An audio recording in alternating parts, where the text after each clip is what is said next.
No, I've been married for 15 years. I married my wife when she was 19, and we've got now ongoing 5 kids now, 4.5. Next one's coming pretty quick. Congratulations. Thank you. Shout out to that baby when I see you. But that's exactly how we've done it. Is my wife, when we got married, we were both working, and then she opened her own business, and she ran her own business and made way more money than I do. But I was going through school; she was helping me go through school. Yeah. Then we swapped places. I got my master's degree, got into my career. She quit, and then said, "Now I want to be a mom," and so she became a stay-at-home mom. When she did, we sat down, we divided labor, we made agreements on who's doing what and who wants to do what. Right? Not like you will be the housewife, and it was, what do you need from me? So when I check out at the end of the day from work, I go into childcare mode. I go into helping out, because that's what we discussed. Yes. We didn't just, all right, you're over there, I'm going to go drink a beer. No, it wasn't the 1950s model. It was more, the 1800s model. I get off work, but then my job continues, and I take care of that. We set those out in advance. Now, the garbage. I never see the garbage. I never see it. I'll walk by it 8,000 times a day. I never see it because my brain is over here at work, and I go through my life like this, glazed, when I'm not doing it. Or I'm thinking about the kids, work or kids. It's pretty much my 2 modes. And our rule has been, anything she needs from me, just say, Adam, garbage. Yep. And I go, Yep. Oh, there it is. And I go for it. And I go grab the garbage, take it out. But that's one of the things is what I'm talking about. Like I did a 30-second clip on this on TikTok. What's called the pick me, but that's beside the point. And or weaponized incompetence. You hear a lot about that. But that's not weaponized incompetence. What I found is, learning from this woman, learning from my mentors, and they said, maybe it's not that. Maybe it's just he is so focused on work.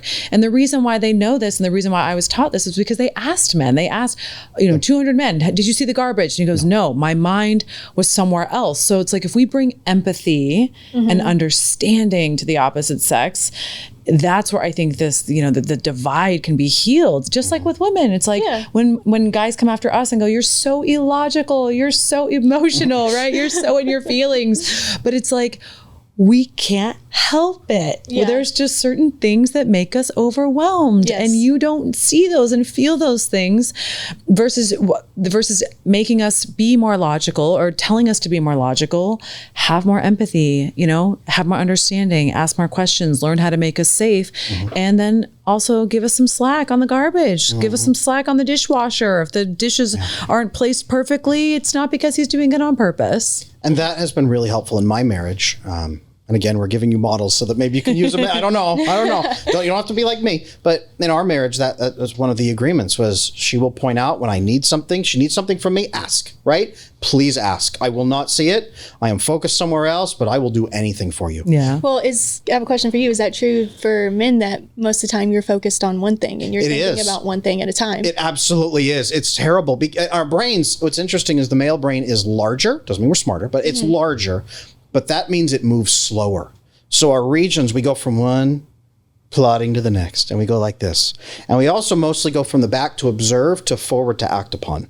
Our brains are totally different. The female brain's smaller, but more compact with rapid, much faster connections. What I wanted. That was my point I wanted to make. When you say you come home and I'm home for the day too, I'm not thinking about one thing. There's 10 different things going through my mind that I need to do, that need to be done.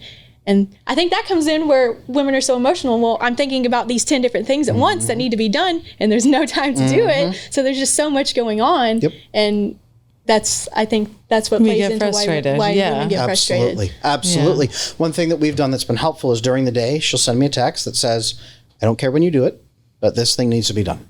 And I say, great. I'll take a 20-minute break from work. I go take care of it. Done. I used to have a list, just a notes on my phone. Yeah. And I would just say, here. Honeydew. Here's your list. The honeydew list. Honeydew this. And it works perfectly. It's great. Like it just depends on what works for you in your relationship. But I think the biggest toxic piece of advice that, we give to each other, for women, I think it's, if he wanted to, he would. Yeah. Sometimes I think that we need to just dispel that and say if he knew, most of the times he would. Yeah, if he knew he would. There's something called Hanlon's razor, and it's a rule. Hanlon's razor is, do not attribute to malice what stupidity can adequately describe and explain.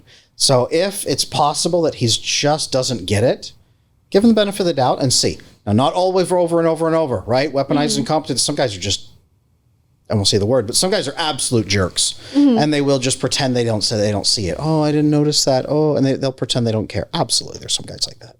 Most guys don't get it. Most guys are, like you said, there's 10 million books. What do women want? Guys are starving to figure that out. Well, I think that plays into women oftentimes. I mean, I've been guilty of it too. I just expect them to know. They don't know. You need to tell them what you need, and they will figure it out. And if you tell them what you need and what's lacking and what's missing, and they don't do anything to fix it, that's one thing. Then that's one thing. That's it. Well, it's because women are so good at anticipating each other's needs. Like as friends, if we see you're sad, if we see like you need something, the essence, I think, of femininity is almost understanding what you need before you need it, right? Like a baby's crying, and there's been studies where a woman has been able to detect within 10 seconds, like, oh, that baby needs food. That baby needs burping. That baby needs this. There's also men's studies as well. I see you smiling over there. I know that there are studies. I'm thinking of something I want to say next. Okay, good. But I think the essence, so what we do is like we internalize it and we make it about, oh, well, if he wanted to, he would. He obviously doesn't love me enough. He obviously doesn't care about me enough, because if he did care about me, he would read. He would read my mind. He would understand my needs before I know what my needs are. Now, this is fascinating because there's actually a hormone that relates directly to this, and I know you know this. It's oxytocin. Oxytocin is the hormone that if he's flooded with oxytocin, he starts anticipating your needs. So that's actually what women are doing, is measuring, does he have oxytocin toward me? And oxytocin is the thing that makes him bond with you specifically emotionally, instead of as a sex object, as a fun thing. That's dopamine. Oxytocin means I care about you as a person. So women use, is he intuitively measuring my needs? Is he taking care of me? Is he tracking what I need? Is he guessing? Right? They use that to see if he is actually oxytocin bonded to them. The sad thing is, most men are growing up. The research shows at least 50% of boys now are growing up in relationships with their parents where they get almost no oxytocin at all. So they don't even experience that bonding hormone. Then they get into relationships and they prioritize dopamine. They're trying to give you dopamine. Look at me. I can dance for your approval. I can make you feel good. I can do this. And they're doing that. They don't get oxytocin. So then women are saying, in your head, this guy doesn't love me, when in fact he cares about you deeply, but he has no oxytocin and he never has.